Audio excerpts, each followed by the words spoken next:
Boa tarde, pessoal. Quero agradecer aqui a doutora Mônica Caramalho, excelente radiologista, e estavam conversando já desde o ano passado, e ela se prontificou a vir aqui a colocar para vocês alguma informação importante sobre tomografia do abdômen, abordar um pouco abdômen agudo não traumático. Muito importante a presença dela, agradecer em nome da coordenação.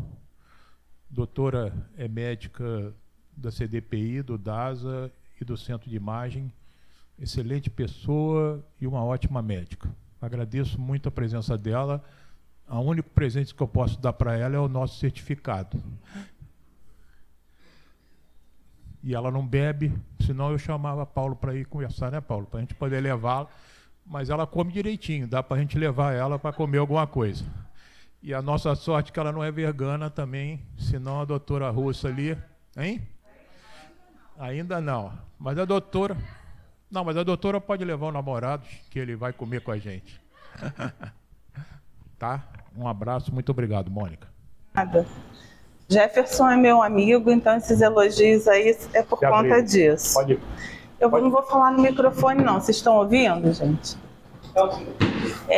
Então, eu sou radiologista, mas com alma de clínica, que eu fiz clínica no início da minha... Logo que eu me formei, fiz alguns anos de clínica.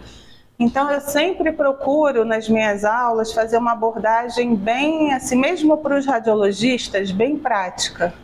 Tá? Eu estou muito acostumada a lidar com residente, eu trabalho com residente, já fui professora, então vocês podem me interromper, tá? Essa aula é para dar um insight para vocês no dia a dia, né? Se aparecer um paciente com suspeita de abdômen agudo, para que não se perca tempo, tá? Então, eu vou fazer da forma mais prática, porque eu sei que vocês não estão acostumados a lidar com imagem radiológica, né? Então, eu vou ensinar alguns bizus para vocês, para quando vocês tiverem diante de vocês as imagens de uma tomografia, por exemplo, vocês saibam, né, interpretar, pelo menos ver que não está normal, tá? Ah, mas eu não sou radiologista, mas isso o exame de imagem hoje, ele abrange todas as especialidades. Então, a gente tem que minimamente conhecer a anatomia radiológica para identificar. Claro que o fino, o detalhe fino é o radiologista. Então, assim, radiologista gosta disso, escurinho, e a gente brinca que a gente tem que colimar, quando a gente começa na carreira de radiologia, a gente tem que colimar ou treinar o olho, né, para a gente identificar o que é anormal na imagem. Então, para isso, sempre eu falo com as pessoas que elas têm que saber o que é normal, né, e a variação da normalidade também, para depois identificar o que é anormal. Tá? Então, para a gente esquentar aqui, eu vou botar uma imagem e eu quero que vocês me digam quantas pessoas tem nessa imagem, para vocês esquentarem aí, colimarem, treinarem os olhos para verem as imagens radiológicas depois. Vamos ver quem vai acertar. Quantos indivíduos tem essa imagem?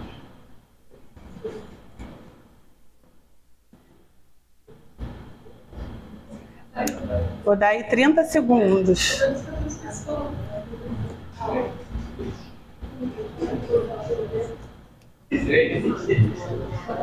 Hã? 3 pessoas. Aponta aqui, aponta alguém aqui. Quem é a terceira pessoa, além do casal? Todo mundo viu? Todo mundo viu esse bebezinho aqui, ó? A cabecinha, o bracinho, o corpo e as perninhas aqui. Vou ter que improvisar. É quase um teste psicológico. Então o casal já está ali imaginando como vai ser o filhinho deles. Então, uma brincadeira, tá? Só para a gente, para eu falar, para ficar essa mensagem que é importante a gente olhar querendo ver, tá? Olhar a imagem buscando o que não é normal. E na radiologia, no diagnóstico por imagem, em muitos locais, por exemplo, o pulmão, a gente tem a cola do outro lado, né? A gente tem que, às vezes a gente descobre, a gente desconfia que o cérebro, por exemplo, a gente desconfia que uma estrutura está anormal porque a gente tem o outro lado que não tem essa lesão, né? Então vamos começar a nossa aula. Meu objetivo aqui com vocês é a gente falar o que é a síndrome do abdômen agudo, tá? Formular alguns diagnósticos diferenciais de uma forma bem prática e sair daqui com uma ideia de que, diante das suspeitas clínicas, qual método de imagem eu vou indicar. Tá? Se a gente conseguir isso, já está bom. Mas eu vou mostrar para vocês também como interpretar alguns dos achados mais frequentes de abdômen agudo nos exames de imagem. Então, o que é o abdômen agudo? O abdômen agudo, gente, não é aquele paciente que se apresenta para vocês com dor há um mês, com dor, né, com a cara rindo, dizendo que almoçou, que tá... Não, abdômen agudo é uma pessoa realmente doente. Faces de dor, início agudo dos sintomas, aí no máximo uma semana, tá? Parou de comer, não tem posição, fica sem posição, às vezes tem postura antálgica, tá? E qual é a importância do abdômen agudo? E por isso que eu quero deixar a minha mensagem aqui para vocês, porque ele varia de condições autolimitantes, que você às vezes só tem que acompanhar, não tem nem que fazer medicação, a morte súbita, como por exemplo uma ruptura de um aneurisma da aorta. Então, por isso é importante a gente ser rápido quando a gente identifica uma síndrome do abdômen agudo, tá? A definição, então, uma dor abdominal intensa, né, importante, que faz o paciente buscar uma emergência ou um posto de saúde, né, de início súbito aí entende-se até uma semana, e que vai necessitar de uma intervenção médica, né? Seja clínica, seja cirúrgica. Muito importante, a anamnese, exame físico desse paciente antes de qualquer exame de imagem, né? Ou laboratorial. Por quê? Porque já na anamnese, no exame físico, a gente já consegue estreitar ali e separar alguns diagnósticos diferenciais. Então, quais as pistas quando a gente está diante de um paciente desse, né, que faz a gente ter pressa para encaminhar ou abordar ele ali, tá? Instabilidade hemodinâmica, que fala a favor de doença mais grave, né? Distensão abdominal, fala mais a favor de patologia de alça intestinal. Aí pode ter os sintomas urinários, os sintomas de irritação peritoneal também, que indicam gravidade e muitas vezes necessidade de cirurgia, tá? E ali a gente já pede uma rotina laboratorial mínima, né? Um EAS, um hemograma, uma bioquímica bem sucinta, né? Se o paciente estiver ictérico, a gente vai pedir prova de função hepática e etc. Então aqui tá, desculpa que está em inglês, eu não traduzi esse slide, mas ele fala exatamente essa mensagem que eu quero deixar, né? Quando a gente fala de abdômen agudo, pode ser uma linfadenite mesentérica, né, um quadro autolimitado, que não só sintomático, como pode ser uma angina mesentérica com isquemia, né, com colite isquêmica grave, pode ser uma ruptura de aneurisma, uma pancreatite nefrohemorrágica, né, passando por doenças ali no meio, menos graves, mas que necessitam, às vezes, de internação e cirurgia também. Então, eu tracei essa abordagem prática para sistematizar. Então, a gente identificou que é um abdômen agudo, né, pelo exame físico, pela anamnese, a gente vai pedir a rotina laboratorial e quando a gente está diante do paciente, a gente vai dividir o abdômen dele em 4 quadrantes. porque isso vai facilitar a gente pensar nos diagnósticos diferenciais, além daquelas pistas diagnósticas que eu coloquei para vocês, tá? Então, e aí a gente, sabendo que cada quadrante tem aquelas determinadas estruturas, como por exemplo, aqui, né, o quadrante superior direito, né, as estruturas que compõem quadrante inferior direito, e assim vai à esquerda também. Lembrar que na mulher tem causas de abdômen agudo que envolve o sistema genital, tá? Então, lembrar das GIPs, das torções ovarianas, da prenhez ectópica, tá? Mais frequente na mulher. O homem não tem, pode ter torção de testículo, mas é uma coisa mais, não é um abdômen agudo que vai se apresentar de outra forma, tá? Aqui, o anterior, quando a gente examina esse paciente, né, a gente tem que ver se ele, quando a gente pensa em abdômen agudo, tem que pesquisar irritação peritoneal, né, que é aquele sinal de descompressão dolorosa, né, todo mundo sabe. Também o ponto cístico, se a dor é à direita, a gente tem que avaliar, né, e a gente vai rastrear o abdômen, quando a gente for fazer os exames de imagem, a gente vai buscar sinais de gravidade para a patologia em questão, que no caso da imagem vai ser coleções, tá? Líquido livre, pneumoperitônio, fístulas, abscesso. Coleção e abscesso é a mesma coisa, né? Então aqui, olha, ninguém precisa decorar isso, mas é só para ilustrar que como a gente dividiu nos quadrantes e a gente sabe que aquelas estruturas estão ali nos quadrantes, quando a gente pensa, aqui cortou, mas é quadrante superior direito, quadrante superior esquerdo, tá?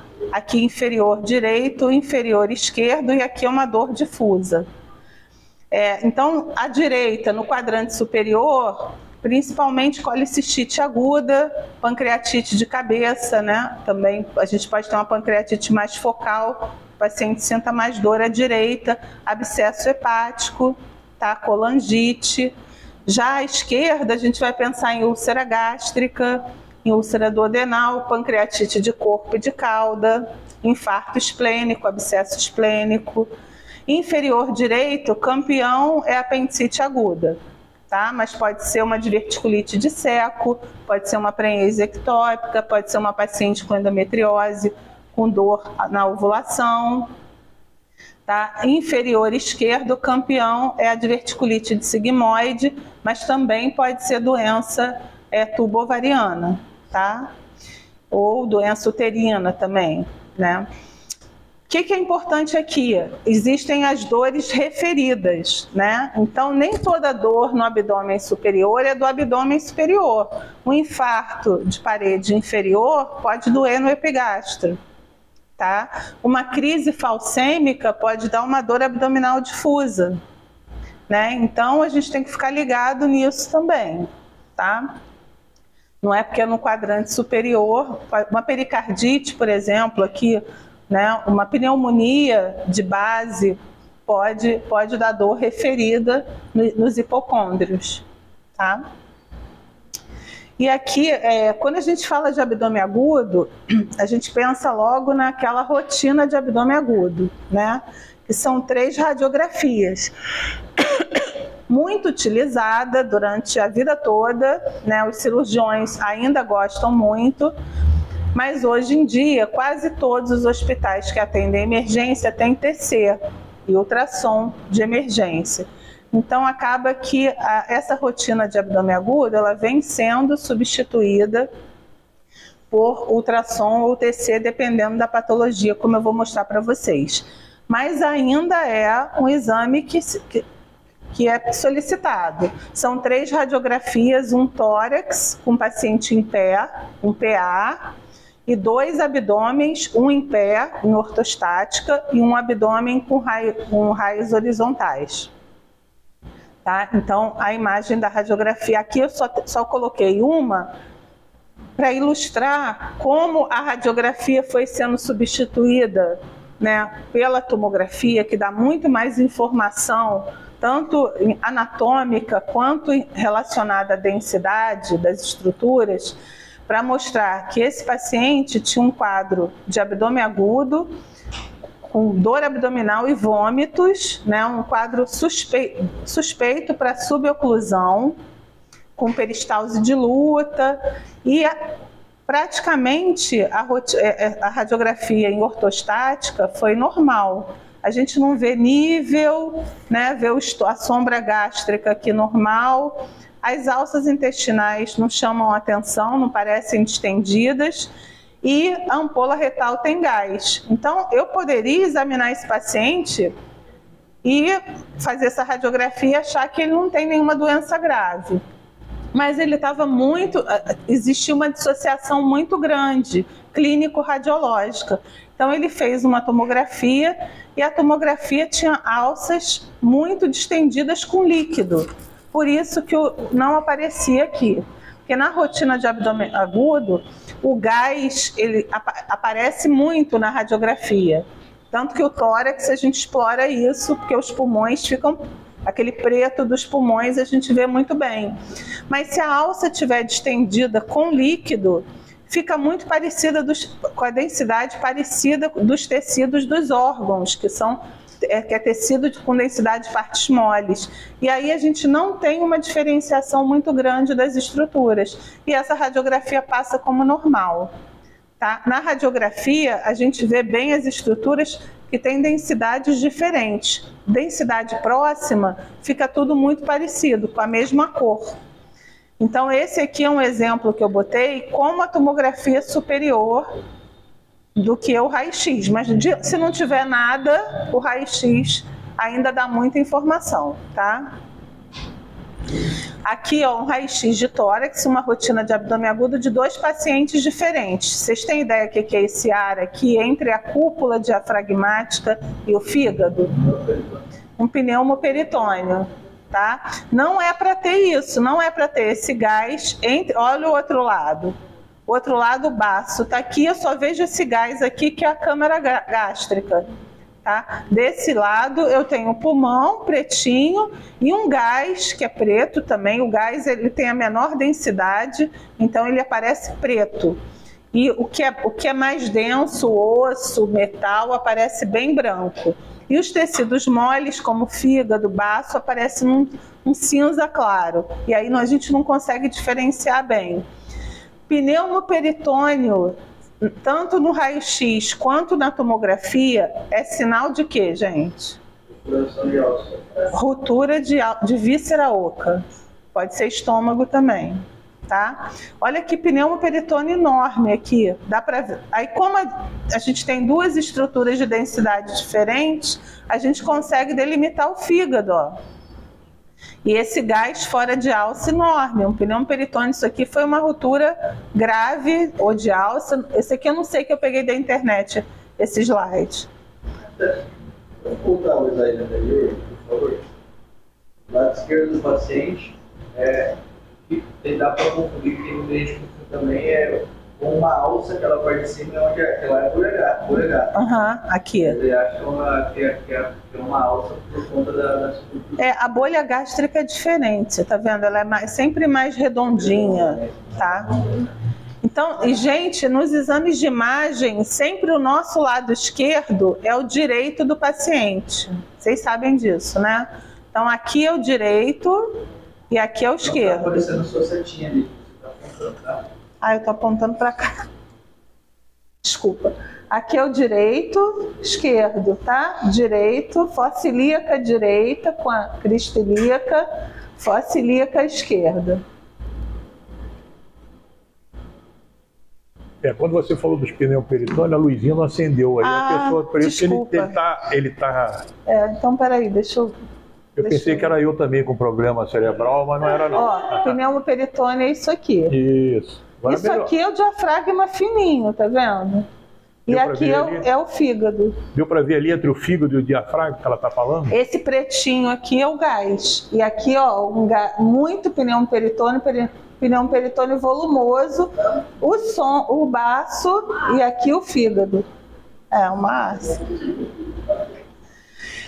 E aqui, gente, o ultrassom. Então, vamos falar um pouquinho do ultrassom. Então, a gente falou da rotina de abdômen agudo, que ainda é utilizada em alguns casos. Alguns cirurgiões usam muito a rotina no pós-operatório também, tá?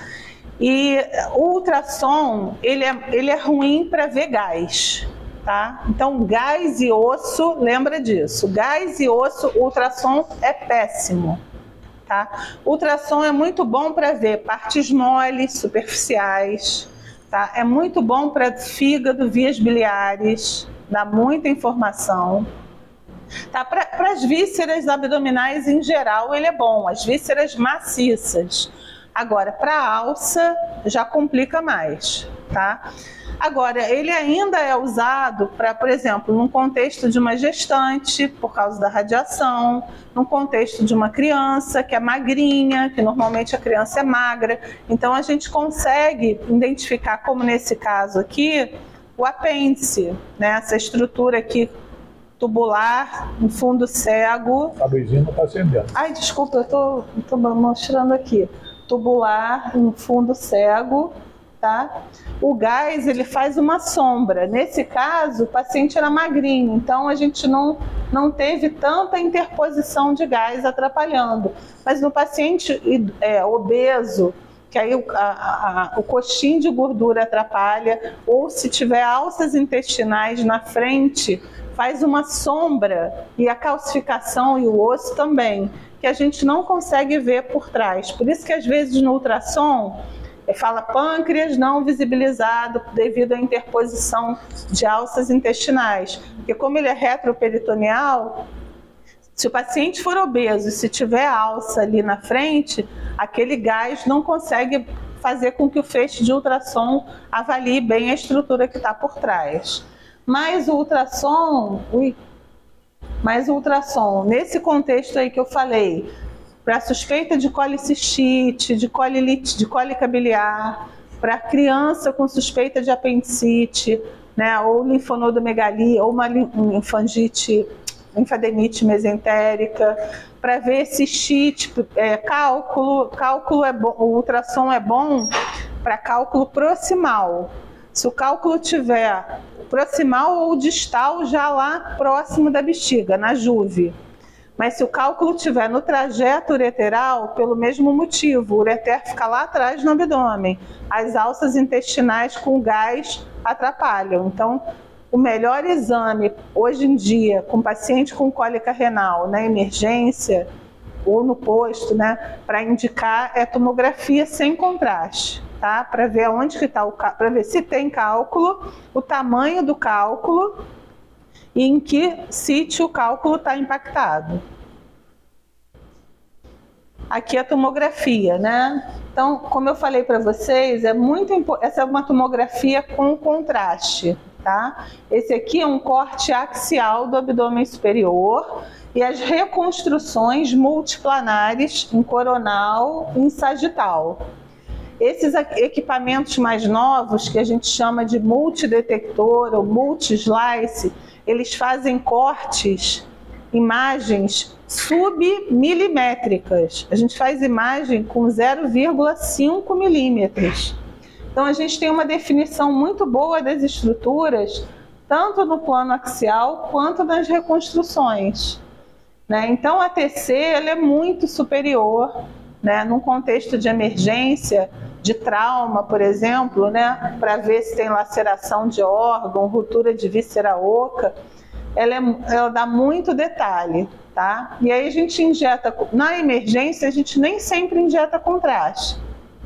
A gente vai injetar quando a gente suspeita de doenças inflamatórias e quando a gente tem dúvida, a gente sempre faz uma fase sem contraste.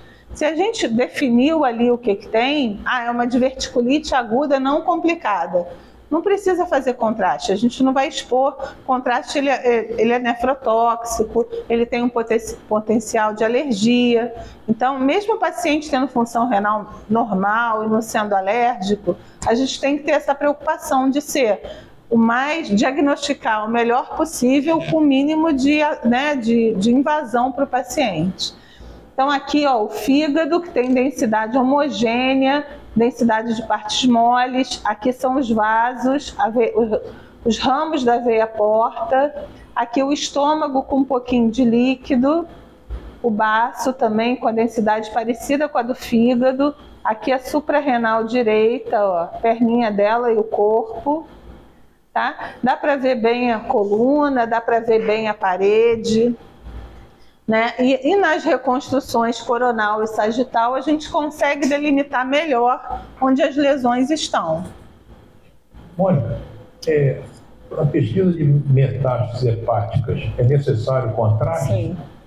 Metástase, paciente oncológico, tanto em estadiamento, né, acabou de fazer o diagnóstico e está rastreando, está estadiando para planejar o tratamento, quanto no acompanhamento pós-tratamento, sempre com contraste, a não ser que o paciente tenha alguma contraindicação. Tá? Porque a gente faz o contraste e as lesões se destacam do órgão onde elas estão localizadas. Tá? Elas se destacam ou captando contraste ou não captando, como é o caso dos cistos, né? Ou a gente ainda consegue, dependendo da fase do exame, porque a gente, quando injeta contraste, a gente adquire o estudo dinâmico. A gente adquire numa fase precoce, logo após da injeção, que chama fase arterial, depois uma fase venosa, mais ou menos 70 segundos, 80, e depois uma fase tardia ou excretora, para estudar principalmente os rins e também o comportamento de lesão hepática, pancreática, a gente faz essa fase tardia ou excretora. Então, a gente caracteriza melhor as lesões quando a gente injeta o contraste. Mas no contexto de abdômen agudo de urgência, nem sempre a gente precisa fazer contraste. A gente decide ali na hora, o radiologista. E aí essa decisão é uma decisão mais do radiologista que está acompanhando mesmo. Mas tem serviço que não tem radiologista de plantão. Então é o clínico que acompanha o paciente e o técnico que faz o exame, e às vezes o clínico ali na hora tem que decidir se vai fazer contraste ou não, tá? E aqui a ressonância, que não é um exame muito utilizado, tá, para abdômen agudo, mas, ó, paciente gestante, já estava com 20 e poucas semanas, com dor abdominal na fossa ilíaca direita, leucocitose, abdômen agudo, irritação peritoneal, ultrassom não conseguiu definir, e aí ela ficou na dúvida, porque viu uma lesão cística na fossa ilíaca direita, e se era uma torção ovariana, se era, o que podia ser, e aí ela fez uma ressonância rápida, com um protocolo bem rápido, só para definir, não tem perigo para o feto, tá? E aí era uma apendicite com um apêndice hidrópico, um apêndice cheio de muco, muito dilatado, que não tinha rompido ainda. Mas era uma apendicite, tá? Mas não é, a ressonância não é exame para abdômen agudo, exceto nesse contexto aí. Mas nesse contexto você acha melhor a ressonância do que a tomografia para gestante? Porque quando está bem no final, a gente pode fazer a tomografia, mas aí estava com 20 e poucas. Sim, num hospital, esse exame é do CHN, no hospital que tem ressonância disponível, é mais inócuo para o paciente fazer. E a dúvida era se era alguma coisa ovariana. A tomografia para ovário, útero e ovário, a tomografia é muito ruim. O exame para pelve feminina e masculina, para próstata também, de eleição, o exame padrão ouro é a ressonância pélvica. Isso é importante que ela está falando, né? Tá. É claro que uma pessoa que está com polaciúria, um homem de 50 e poucos anos, não vai pedir uma ressonância de cara, vai começar com ultrassom, né? Mas o exame top para tanto genital feminina quanto masculina é a ressonância pélvica, tá? Gente, se vocês tiverem dúvida, vão perguntando, tá? Eu vou falando. ela esqueceu de falar que só cubano que não pode perguntar nada. E aí, gente, agora, então vocês estão acompanhando o paciente de vocês, não tem radiologista. E o paciente está com uma clínica suspeita inflamatória, de uma doença inflamatória no abdômen. O que vocês têm que buscar? Esse slide aqui é super importante. Não é para radiologista isso aqui é para vocês. Tá? Quais os sinais inflamatórios no abdômen para a gente suspeitar que ali tem uma doença, né? Então, a gordura abdominal, vou mostrar para vocês, ela é preta. Ela não é tão preta quanto o ar. O ar é o preto morro, o pretão. A gordura é um preto médio, tá? Essa gordura, normalmente, ela é bem definida. Quando ela estiver borrada, é um sinal... Eu vou mostrar para vocês o que é a gordura borrada. É um sinal que ali tem um processo inflamatório, tá? Outro sinal importante, espessamento da parede intestinal, né? E aí, mas eu não sei como ver, porque eu não estou acostumado, mas o intestino é enorme. É difícil ver uma doença inflamatória que pegue todo o intestino, tem partes que vão estar normais. E aí a gente compara aquela parede que a gente achou espessada com as áreas que estão normais, tá? O pneuma peritônico, eu mostrei para vocês. Líquido livre, o líquido, a densidade do líquido, ela é um cinza escuro, tá? Quando vocês ficarem na dúvida, é a mesma densidade da bexiga, da urina na bexiga, ou da bile, né? Aquilo ali é a densidade de líquido. E a distensão de alças intestinais, tá? Então, por exemplo, e aí em cada método, é claro que o ultrassom é um exame que eu não vou querer, a gente não vê as imagens do ultrassom. O paciente até leva imagem, mas a gente não olha, é um exame muito operador, muito dinâmico e muito operador dependente. Mas é só para vocês virem que a gordura, ela é para ser assim, ó. Essa aqui é a gordura do subcutâneo, esse cinza escuro no ultrassom. É um hipoecóico homogêneo. E aqui era para ser assim, e está tudo borrado. Esse é um paciente bem junto da parede, no mesogastro. Esse paciente, pós-operatório de gastrectomia, tá? Ele fez um infarto mental, que às vezes pode acontecer no contexto pós-operatório. Pode ser idiopático, mas também pode acontecer como uma complicação pós-operatória precoce ou até um pouco mais tardia, tá? Ó, aqui já é uma tomografia. Olha a gordura normal do subcutâneo, é esse cinza escuro homogêneo. Olha a gordura intraabdominal normal. Olha essa gordura do grande aumento. É o mesmo paciente, o ultrassom com tudo borrado aqui e a gordura borrada na topografia do grande aumento num paciente com contexto pós-operatório de gastrectomia, um provável infarto mental que não vai tratar com anti-inflamatório só, não tem grandes repercussões para o paciente não, é mais dor, desconforto mesmo. Ó, as setas verdes, elas significa que a pneumonia está só indo a um aumento, aqui essa velha está indo a um aumento tudo. Isso aqui é a alça intestinal. Olha o gás na alça intestinal que atrapalha você ver por trás.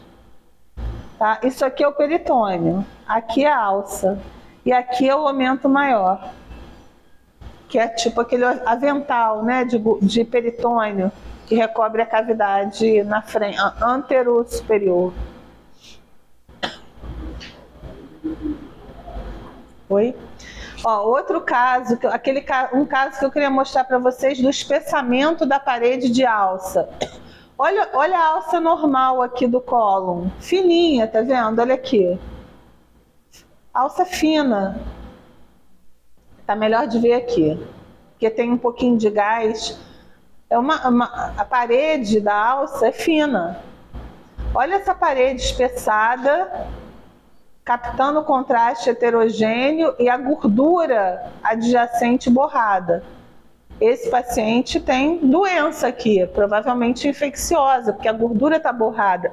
Ah, poderia ser um tumor? O tumor não se apresenta assim. O espessamento do tumor é um espessamento sólido, irregular, não é um espessamento segmentar assim, um segmento grande com gordura borrada, tá? E aqui, ó, é o mesmo paciente com segmento grande, pegou cólon transverso e pegou ascendente distal, né, num paciente com colite, tá? O megacolon? Oi? O megacolon tóxico? Não, o megacolon tóxico ele dilata, é uma dilatação acima de 10 centímetros. Aí você pensa em megacolon tóxico. Isso é simplesmente uma doença inflamatória colônica, né? Paciente com diarreia, com dor abdominal, no contexto agudo, uma colite, tá? Mas é um paciente que às vezes precisa ficar internado, porque se tem tanta repercussão assim na imagem, e esse paciente pode desidratar, ainda mais se for idoso, se tiver comorbidade. Então, a imagem, o exame de imagem, ele é bom para definir a gravidade, definir se aquela pessoa vai precisar internar, fazer antibiótico venoso, ou se pode ir para casa tratar clinicamente em casa. Aqui eu mostrei para vocês aquela hora o pneumoperitônio no raio-x. Aqui é na tomografia, ó. Esse gásinho aqui que não era para estar fora de alça.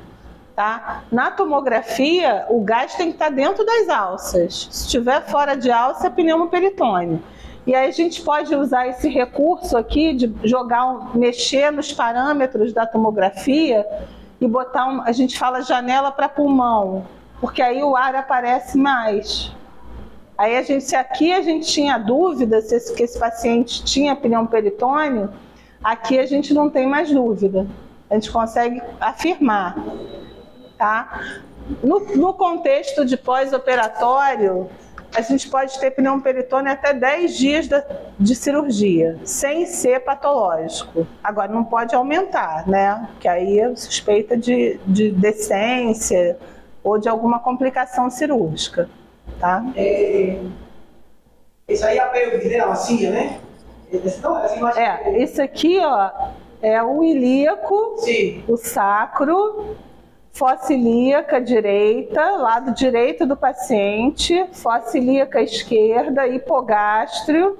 Esse ar aí está equipado porque... Esse ar está fora de alça, junto da parede.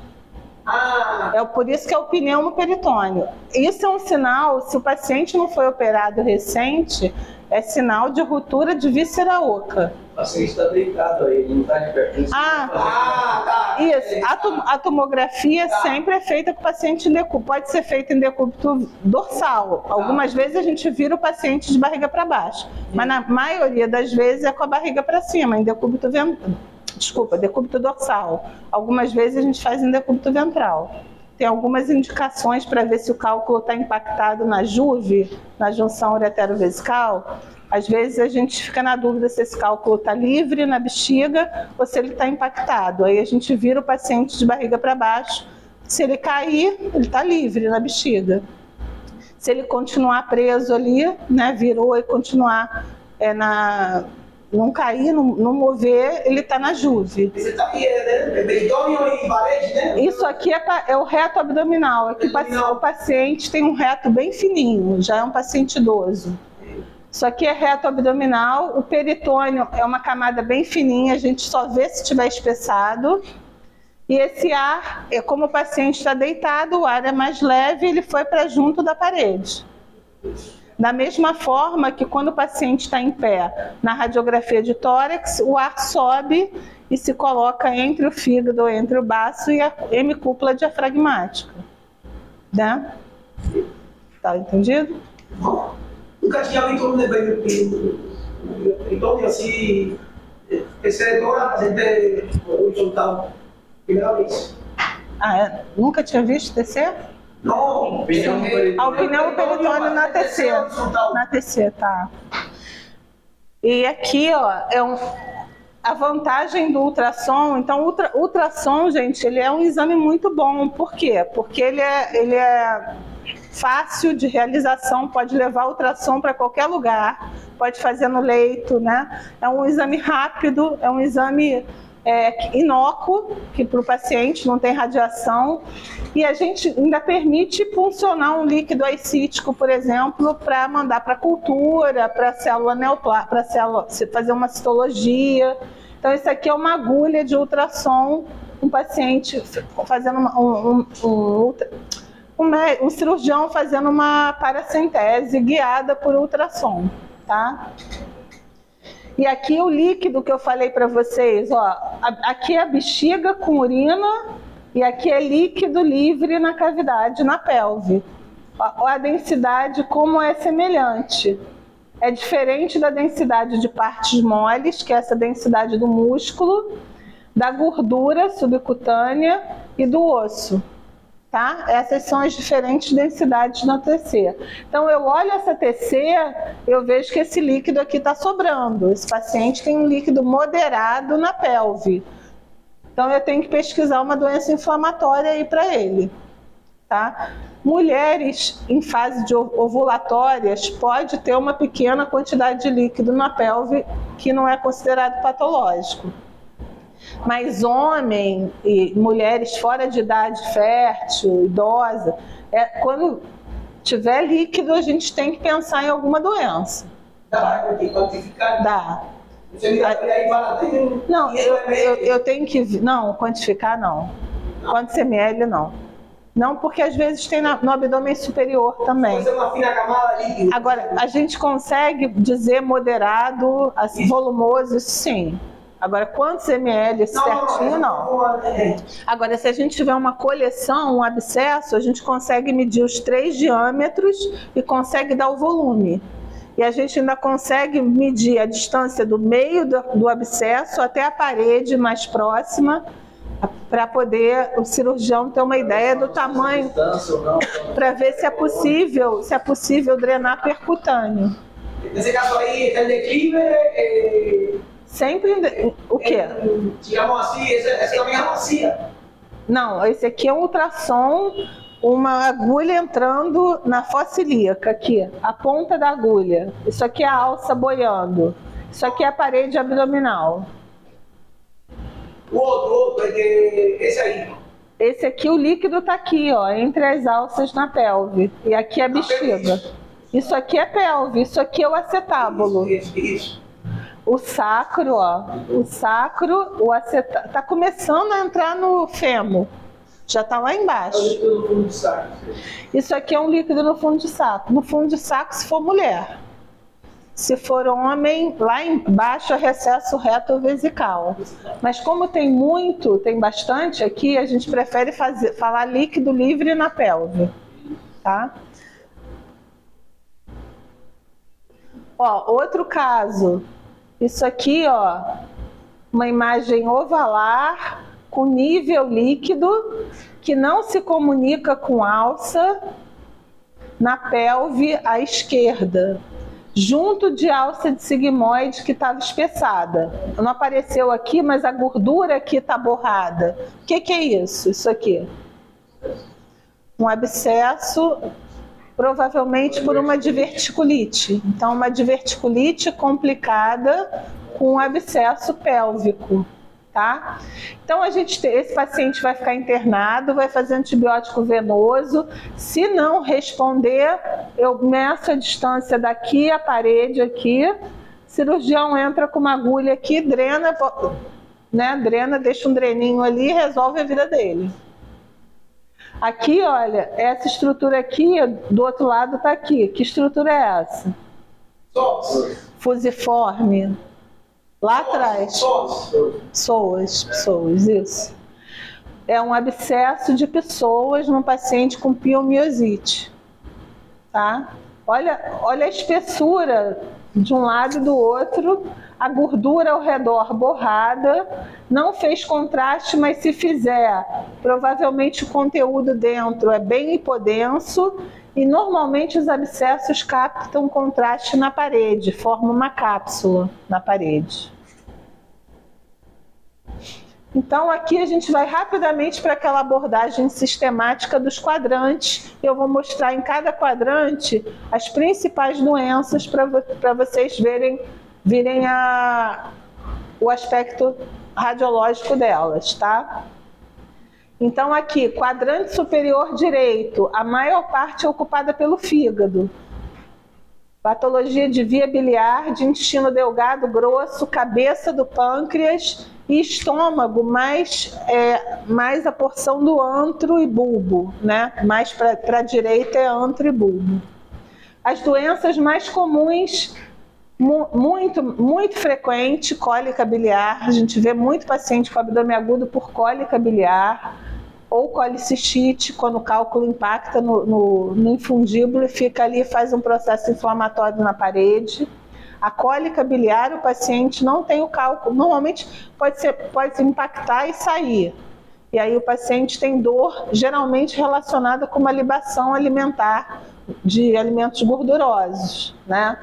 Já a colicistite, às vezes, não necessariamente o paciente comeu alguma coisa gordurosa, mas o cálculo impactou no infundíbulo e fez um processo inflamatório, fez uma isquemia, às vezes, da parede.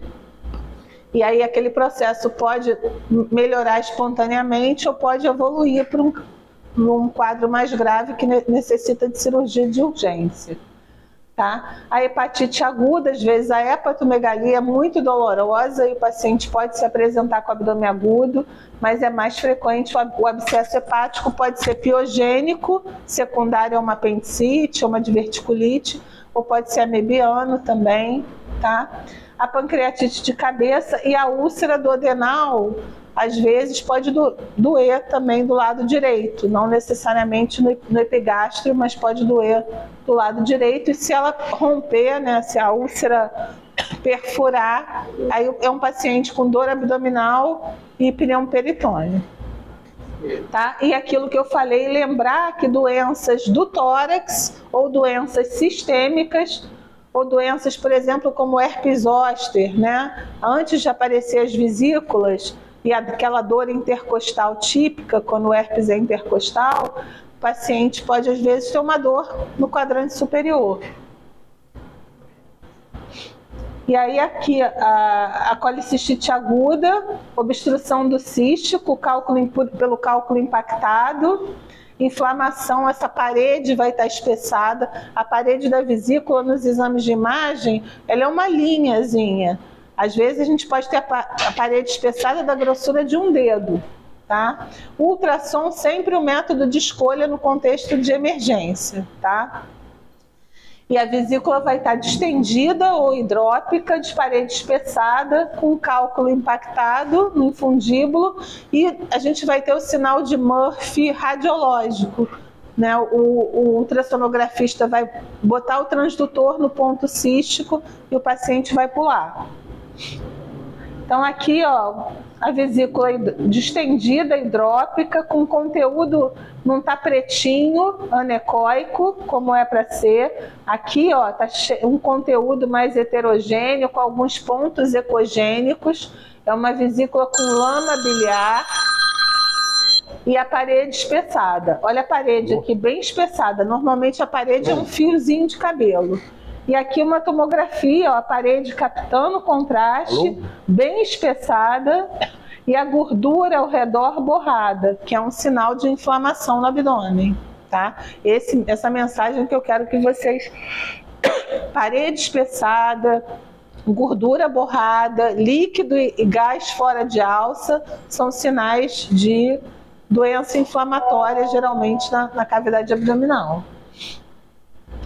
O abscesso hepático pode ser piogênico ou amebiano, né? Esse paciente vai estar mais grave, com sintomas gerais, com febre, calafrio, leucocitose com desvio importante, né? A TC, tanto o ultrassom quanto a TC podem fazer diagnóstico, né? No ultrassom, geralmente o abscesso é hipoecóico, né? Ovalar, configuração ovalar, e a tomografia ele vai ser hipodenso, porque é um conteúdo purulento, conteúdo líquido, com captação ao redor. Tá? A cápsula do abscesso costuma captar contraste. Então aqui, ó, e geralmente o abscesso ele tem esse aspecto meio confluente, o que diferencia de um tumor, por exemplo. Então o conteúdo dele é hipodenso, aquele conteúdo lembra da urina e da conteúdo da vesícula. A parede se destaca, a parede espessada, aspecto confluente, no lobo direito do fígado, num paciente com sintomas gerais, né, que se mostrou um abscesso amebiano. Agora o quadrante inferior direito, campeão de audiência, apendicite. Tá? Apendicite a gente vê quase que todo dia na emergência. Tá? Mas também lembrar que tem alças de intestino delgado, tem o cólon ali e na mulher tem o ovário. Não só o ovário, a tuba e o ovário, né? Então, apendicite aguda em criança, adolescente, a linfadenite mesentérica, que é uma doença viral, ela faz muito diagnóstico diferencial com apendicite, mas o ultrassom consegue matar, porque vai matar o diagnóstico, porque vai ver vários linfonodos proeminentes na fossa ilíaca direita e vai ver o apêndice normal. O apêndice, na apendicite, ele vai estar espessado a parede, né, aquela birutinha, aquela imagem fusiforme em fundo cego, ele vai estar espessado, um calibre aumentado, com a parede espessada e a gordura ao redor borrada. Se for uma apendicite complicada, pode ter pneumoperitônio, pode ter abscesso, né? A enterocolite, como a gente viu, que pode estar em qualquer local do colo. É menos frequente, mas a gente pode ter diverticulite do lado direito, a salpingite com abscesso tubo-ovariano e a cólica nefrética, né? Quadrante inferior direito, às vezes, é sintoma de cólica nefrética. Então, a apendicite eu já falei para vocês, né? A espessura normal do apêndice é até 6 milímetros e sinais inflamatórios com borramento da gordura adjacente. A gente pode ter um apendiculito, que é uma calcificação dentro do apêndice, mas pode não ter também, não é patognomônico. E quando a gente bota o Doppler no ultrassom, a gente vê um aumento da vascularização, mas isso para qualquer doença inflamatória no abdômen, quando a gente coloca o Doppler, a gente vê um aumento da vascularização. Então, aquela imagem do apêndice que a gente viu normal lá atrás, e esse aqui está dilatado, com conteúdo hipoecóico, com a parede espessada, e a gordura ao redor, que era para ser mais branquinha, assim, está borrada. E na tomografia, ó, um apêndice normal, bonitinho, ó, com gás dentro, essa coisinha, esse rabicózinho normal, e aqui, olha, um apêndice dilatado, com conteúdo hipodenso, e olha a gordura toda borrada ao redor. E não tem abscesso nem pneumoperitônio. A linfadenite, ela é mais comum em criança, autolimitada, e o ultrassom costuma ser diagnóstico, nem sempre, não precisa fazer tomografia para isso, né? Mas às vezes é uma criança maiorzinha, gordinha, e a gente faz tomografia. Tá? E o apêndice, vendo o apêndice normal com linfonodo na fossa ilíaca direita, fechou para linfadenite mesentérica. Olha as bolinhas aqui, os linfonodos aumentados de tamanho na fossa ilíaca direita, que tendem a regredir de forma autolimitada. Na maioria das vezes é viral, tá, a causa. E aqui o apêndice da criança normal com gásinho dentro. Deixa eu tomar uma água aqui. Outra doença na fossa ilíaca direita que simula apendicite é a enterocolite, né? E aí esses germes aqui, eles costumam pegar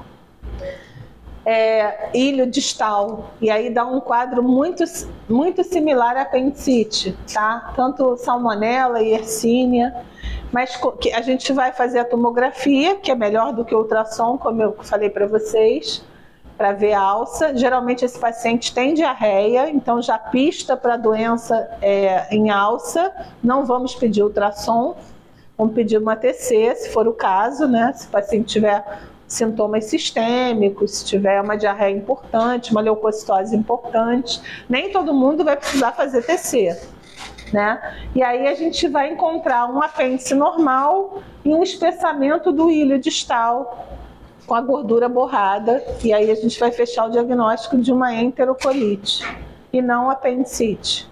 Qual a diferença básica? Que a apendicite, quase 100% dos casos, é cirúrgico, né? E a enterocolite o paciente vai tratar clinicamente.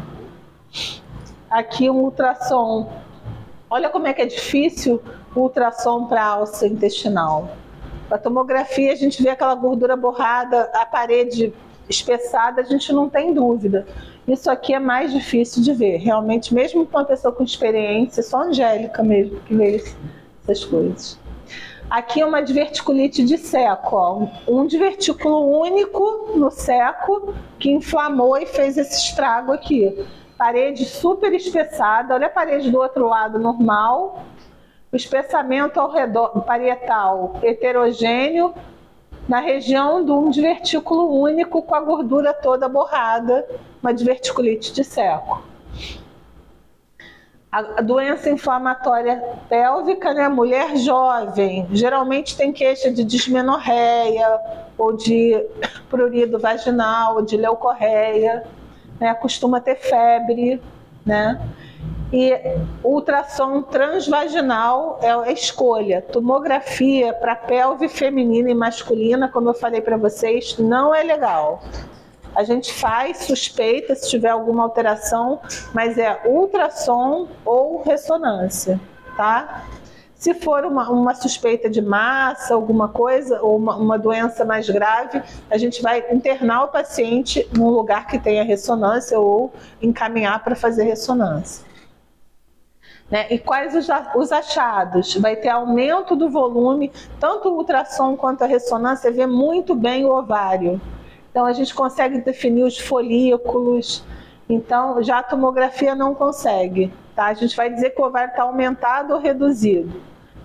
E aí, com ecotextura heterogênea no ultrassom, pode ter hidrossalpinge com conteúdo dentro um conteúdo purulento dentro da tuba, né? E líquido livre. Aqui, olha, esse ovário é difícil de vocês entenderem. O útero está aqui, é um ultrassom transvaginal. O ovário está bem aumentado e com a arquitetura dele toda alterada. Normalmente, uma mulher jovem, o ovário é bem bonitinho, é ovalar, com os folículos pretinhos circundando ele, tá? Isso aqui é um ovário doente, uma paciente com DIP, com abscesso tubo-ovariano. E a litíase urinária, que eu acho que depois de apendicite é o segundo diagnóstico mais frequente para dor aguda no quadrante inferior direito, tá? O paciente normalmente tem os sintomas que apontam para a doença da via urinária, né? Disúria, hematúria, com hipercussão positiva, né? ATC é um método de escolha, mas ultrassom para cálculo proximal ou bem distal também vê muito bem. O único problema é o cálculo naquela região do ureter, por causa do gás. Tá? E aí o ultrassom vai mostrar o quê? O cálculo, os cálculos urinários, a maioria são brancos, porque eles têm oxalato de cálcio. Então dá para ver muito bem o cálculo na TC, porque eles são bem destacados. Tá? E aí, aonde ele está impactado, produzindo obstrução, para cima a gente vai ter dilatação da via urinária. E às vezes pode ter sinais de infecção, né? Às vezes a infecção é uma complicação da obstrução urinária por cálculo. E aí a gente vai ter espessamento da parede do ureter ou da pelve renal, a gente vai ter gordura borrada ao redor. Os sinais inflamatórios são muito repetitivos, mesmo em órgãos diferentes. Por isso que é importante vocês saberem. Que aí vocês vão detectar, até no rim é fácil por causa da simetria.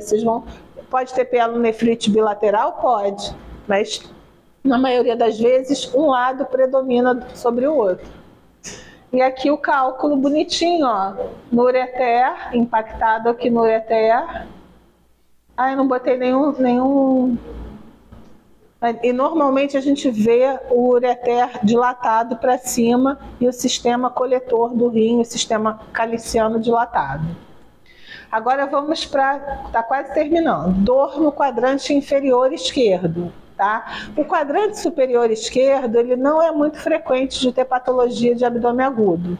Quando tem, pode ser mais traumático, relacionado à laceração do baço, tá? Ou alguma úlcera gástrica perfurada, mas a úlcera duodenal é muito mais frequente de perfurado que a gástrica.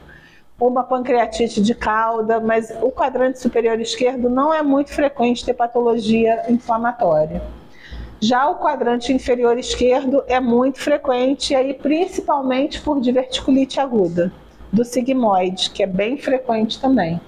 Outra doença que a gente vê na tomografia de vez em quando, e o paciente aponta o local com o dedo, é a apendagite epiploica. Vocês já ouviram falar nessa doença? Lembra do apêndice epiploico? Sabe o que é isso? É uma bolsinha de gordura. O cólon, ele tem vários saquinhos de gordura pendurados nele. Esses saquinhos de gordura são chamados apêndices epiploicos. E esse apêndice, às vezes, eles são proeminentes e eles podem torcer e fazer uma apendagite epiploica, que é um processo inflamatório nessa bolsinha. Tá? E aí pode ser ao longo de todo o cólon, mas o mais frequente é no cólon esquerdo e na face antimesentérica. E aí a gente vai ver uma imagem com densidade de gordura bem redondinha junto da parede do intestino e a gordura ao redor borrada. Aqui também a salpingite, o abscesso, lembrar que o cálculo pode ser bilateral, e a prenhese ectópica, que eu não falei, mas ela pode ser à direita ou à esquerda também. A diverticulite, a mais comum, a causa mais comum de dor ali, na maioria das vezes é por obstrução da saída de um dos divertículos, né? Aí ele aumenta a pressão dentro dele, ele pode romper ou não, mas geralmente não rompe, mas a parede fica espessada, a gordura borrada. O método de escolha para diverticulite, como é alça intestinal, é TC, tá? Ultrassom pode ver, mas muito mais frequente a TC. Quando a gente faz uma TC na suspeita de diverticulite, a gente tem que confirmar o diagnóstico, mas principalmente afastar complicações. Quais seriam essas complicações de diverticulite? Peritonite, abscesso, perfuração, né? O que mais?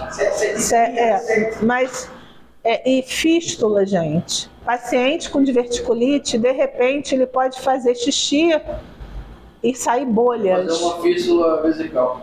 Ele pode fazer uma fístula colo-vesical. Ele pode urinar e ficar borbulhando. E aí isso é uma suspeita de uma diverticulite complicada. E aí na TC a gente vai ver gás na bexiga. A gente vai ver os sinais inflamatórios na alça acometida ali no sigmoide, na maioria das vezes. A gente vai ver a bexiga gruda nessa alça, espessa a parede. E aí tem gás, como quando faz a fístula, tem gás dentro da vesícula no exame de imagem, tá? Aqui, ó, no ultrassom, com o divertículo único, com a gordura borrada ao redor. E na TC, ó, aqui a pelve, fossa ilíaca esquerda. Aqui a junção entre o cólon descendente e sigmoide, espessada a parede, cheia de divertículo, com a gordura toda borrada.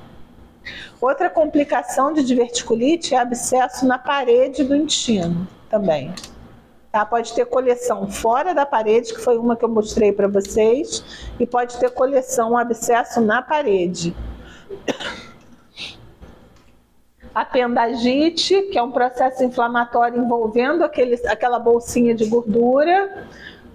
Né? É uma imagem anelar com densidade de gordura, um halo em partes moles junto à parede do cólon, com sinais inflamatórios adjacentes. E o paciente costuma apontar para onde está doendo. Isso eu aprendi hoje. É. Apendagite epiploica. Aqui, olha o saquinho aqui, olha a birutinha, ó, o saquinho, a gordura, a densidade de gordura igual do subcutâneo, a parede espessada da bolsinha de gordura e a gordura ao redor pericólica inflamada. Aqui outra, ó, é uma imagem muito característica, a gente não tem dúvida. E o tratamento é anti-inflamatório. É comum. Só que não é diagnosticado, mas é comum. Hoje é essa cirúrgica também. Eu nunca vi. Apendagite cirúrgica eu nunca vi, não. Está colocando igual tu fala, por exemplo, e dá anti-inflamatório e ainda se não resolver, pode ser paratomia de emergência. Você já viu? Você perguntou porque saiu na UF, Amanda, foi na UF. Ah, foi? Saiu uma pergunta sobre esse... que você passou também para o Dr. Jefferson. Sim, há pouco tempo saiu na EUTEC, na residência. Prova de residência. E perguntaram se está sabendo um caso de pegadinha micro. Nossa, mas aí eu nunca tinha visto. Porque assim, normalmente é autolimitado, no máximo se o paciente está com desconforto, a gente. Quer dizer, o pessoal que atende na emergência, a gente só vê imagem. A gente vai vir maluca assim, eu falei, não, eu já vi porque assim, normalmente é esse tamanho aí. Mas eu já vi uns apêndices epiploicos enormes. E aí, não sei se por isso pode ser cirúrgico. Fala que em algum momento pode complicar se precisa ter a paratomia. Pode fazer lá. E aqui a dor difusa, gente. Dor difusa. A gente pensa dor difusa no abdômen superior, né? Aquela dor em barra. Pensar em pancreatite, que é um diagnóstico também que varia muito entre uma forma leve, a pancreatite edematosa, até uma forma muito grave, que precisa fazer várias cirurgias, debridar aquele tecido necrótico, que é a forma necrohemorrágica. Às vezes deixar o paciente em peritoneostomia para lavar. Então a tomografia é importante para graduar, né? Para ver a extensão desse processo inflamatório no pâncreas.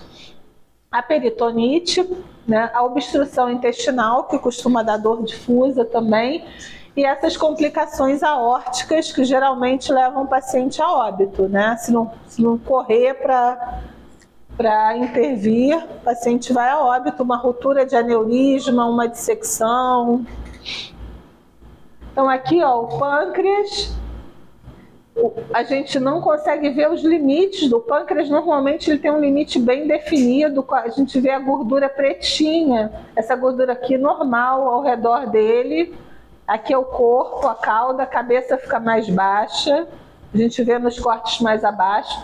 Então o pâncreas está aumentado, demasiado, com a gordura ao redor densificada. Uma pancreatite aguda, também sem sinais de pseudocisto, sem sinais de necrose.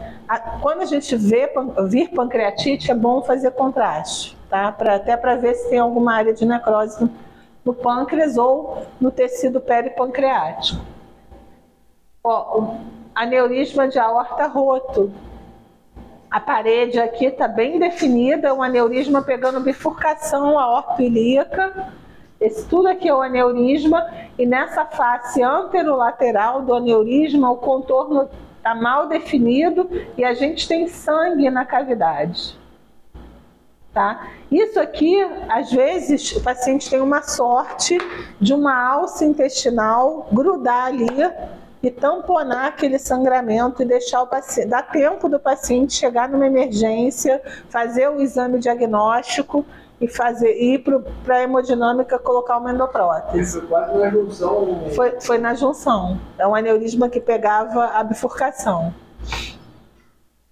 Tá? Isso aqui, por isso que eu falo, abdômen agudo pode ser, o paciente pode morrer ali na sua frente e pode ser uma besteirinha, uma apendicite epiploica, uma linfadenite mesentérica.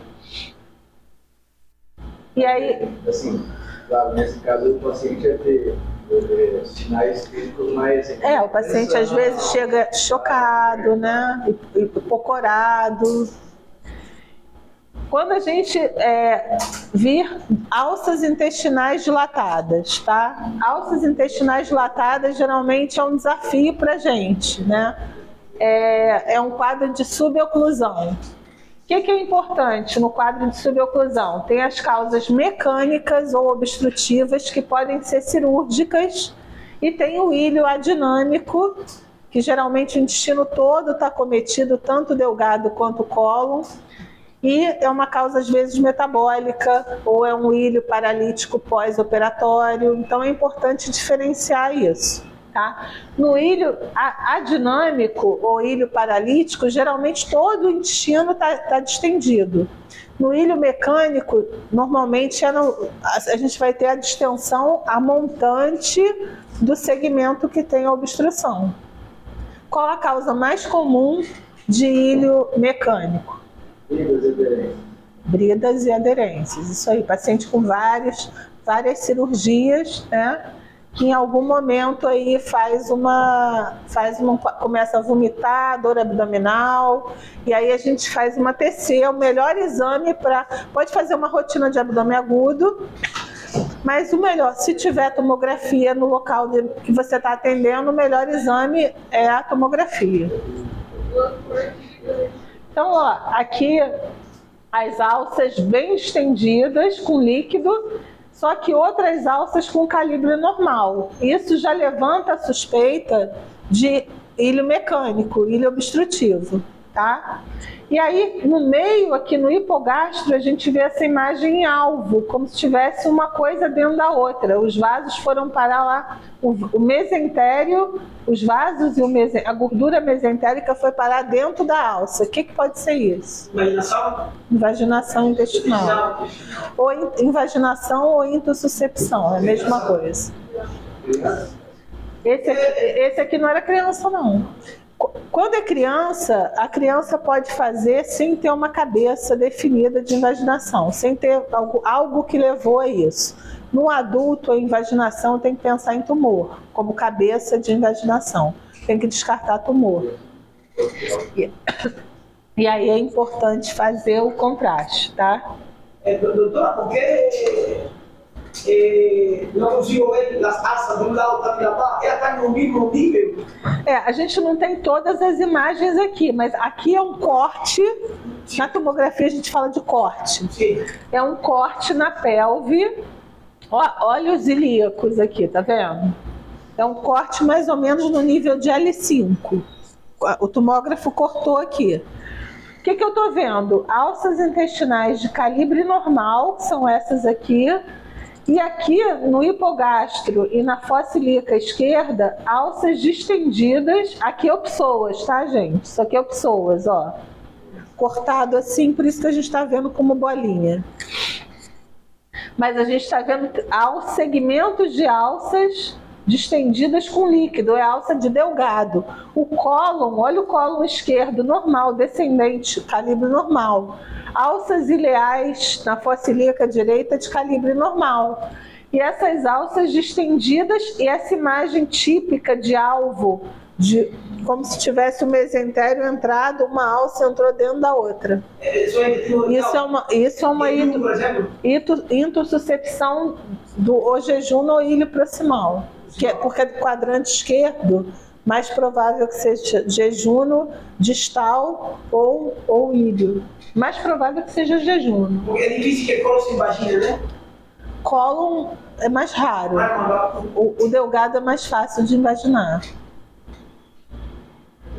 Ó, na região da obstrução, o que a gente vai procurar quando a gente vê alças dilatadas? A gente vai procurar a região de transição do calibre, onde é a obstrução, onde chega uma alça de calibre normal e a partir dali tem a dilatação. Geralmente nessa zona de transição, como tem turbulência, a gente vê conteúdo fecaloide em alça de Delgado, que não é comum. Não é comum.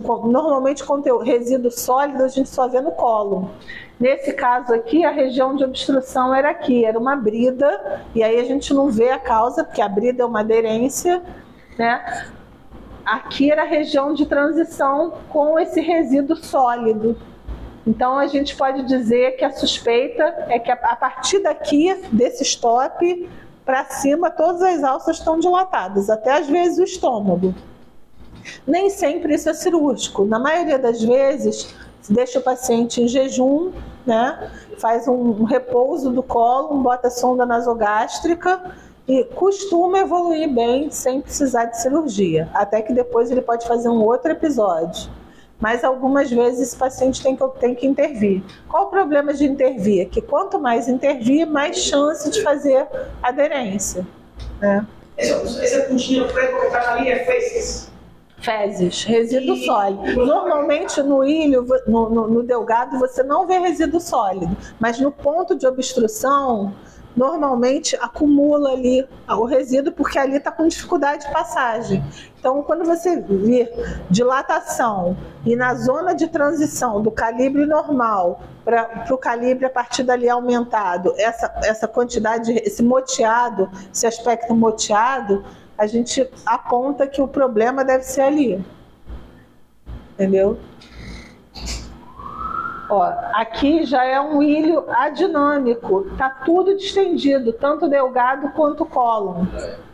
Então é um ilho paralítico, né? Quando a gente tem tudo distendido e a ampola retal com fezes, isso é mais provável que isso seja ilho adinâmico, e aí tem uma lista de causas imensas que vocês sabem melhor do que eu, né? Mas a causa metabólica é bem frequente, hipocalemia, né? Alguns medicamentos, morfina, por exemplo, derivados de morfina. Oi? Geralmente o paciente que está internado muito tempo. Paciente acamado, fazendo uso desses medicamentos. É isso, gente. Aí agora eu tenho 2 casos clínicos para vocês, vamos ver quem vai acertar. Ioial. Mas vocês estão lendo, né? Ó, eu vou passar para vocês como a gente costuma ver a tomografia ao vivo, né? A gente vê as imagens assim, ó. À medida que o aparelho vai cortando, né? O paciente vai passando embaixo naquele túnel, as imagens vão aparecendo assim. Esse exame tem contraste. Vamos lá, quem identifica onde que está o problema?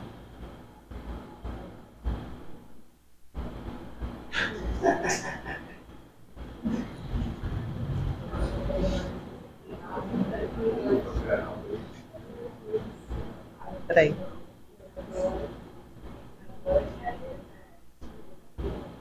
Olha um lado e olha o outro.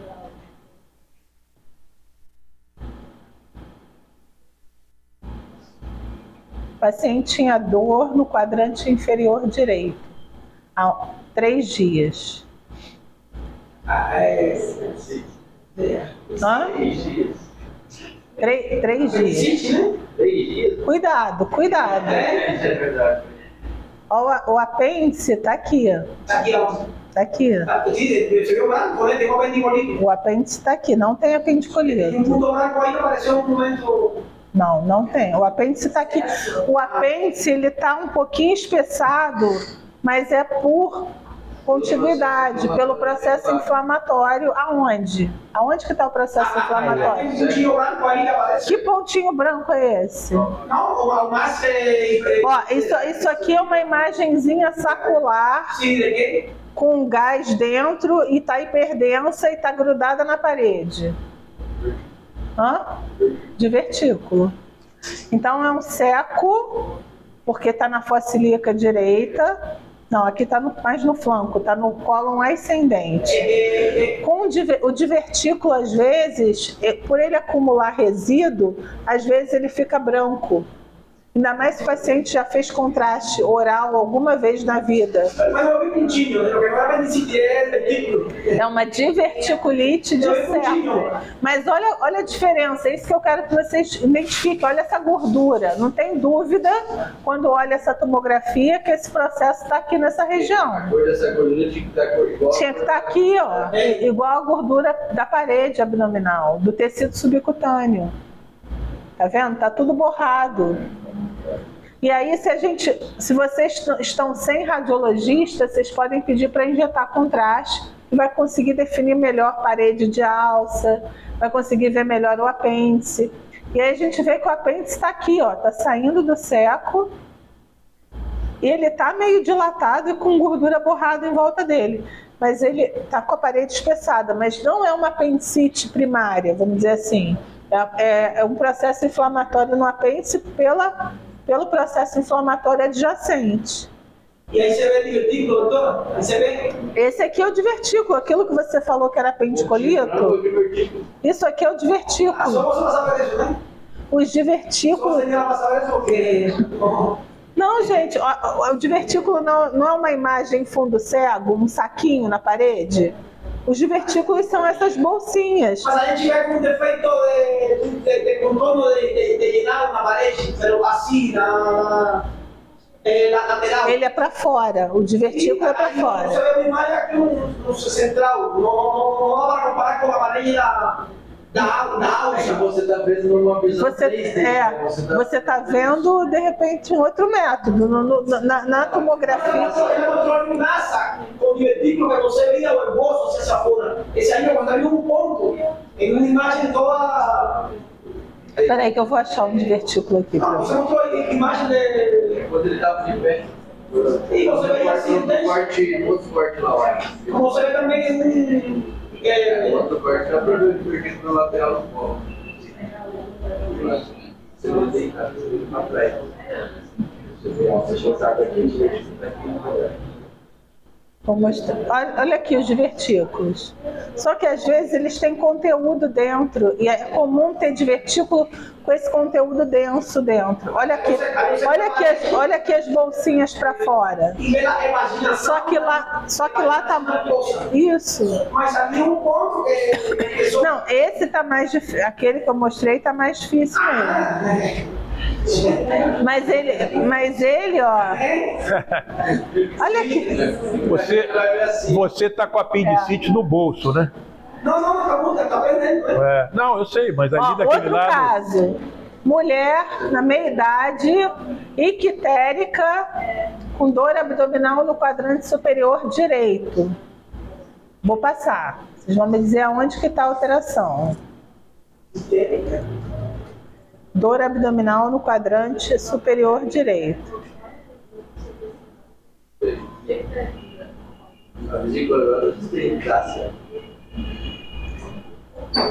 Vou voltar. Aí. Isso. Aquela vesícula está meio distendida, né?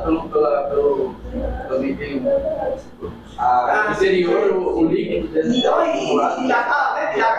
O que tem dentro da vesícula? Hã? Não, esse branco é cálculo. Tem cálculo. Tem cálculo no infundíbulo e isso aqui. Isso aqui, o que é isso? Vou botar no coronal para vocês. No coronal vocês vão entender melhor. Ó, aqui é a vesícula. Não pode ser o quê? Peraí, eu acho que o sagital tá melhor. Aquele engrossado ali é o colédoco? É o colédoco. Tem uma fileira de cálculo no colédoco. Isso aqui tudo é cálculo, tá difícil de ver, gente, não tá fácil não. Mas o que chama atenção quando vocês olham o fígado? Olha aqui, isso aqui é normal, ó, isso aqui tudo é cálculo no colédoco enfileirado, assim, ó. Isso aqui, ó. grossura desse colédoco? Olha o colédoco como está distendido. O colédoco é para ser fininho, tem um cálculo lá na papila. Na papila. O que chama atenção? Isso aqui, que é isso aqui? Preto. Normalmente a gente não viu isso nos outros. Isso preto bifurcando. Dilatação de via biliar intrahepática. Olha a veia porta. Em cima da veia porta tem uns tubos hipodensos que se bifurcam. Isso é colestase pelos cálculos impactados. Então tem colilitíase, colédocolitíase, inflamação na vesícula biliar, colicistite. No caso da colangite? E tem, não, colangite não, porque não captou na parede. Normalmente, pode virar uma colangite, mas é um paciente com coledocolitíase, colilitíase,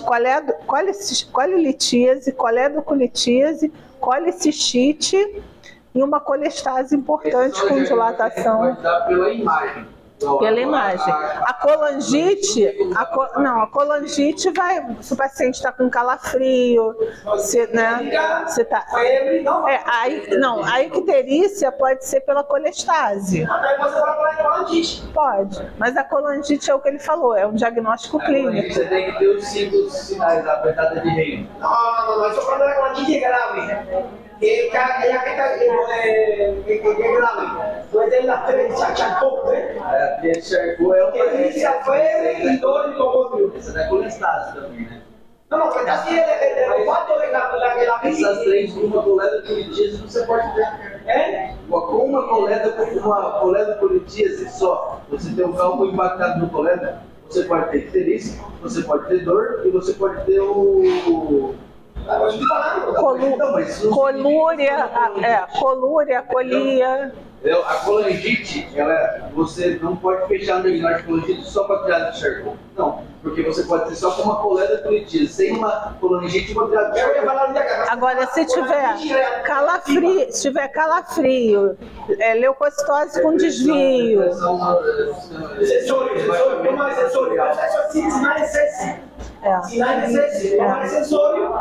Não, e na imagem, se eu tivesse captação de contraste na parede das vias biliares, era um sinal de colangite. Espessamento com captação seria um diagnóstico, apontaria para colangite. Gente, alguma dúvida? Ficou claro? É isso. Gente, eu queria agradecer a doutora Mônica pela participação dela, aprendi bastante aqui. E o Joel deu a sua apresentação, Paulo também. E queria agradecer todo mundo e agradecer muito a Mônica de ter vindo aqui. Um abraço para todo mundo. Lembrar que a prova é daqui a 2 meses, hein? Carnaval acabou para todo mundo, né? Por favor, ninguém compre bilhete lá na Sapucaí, porque eu não quero ver ninguém na fotografia da Sapucaí. Vamos lá, tá bom? Um abraço para todo mundo.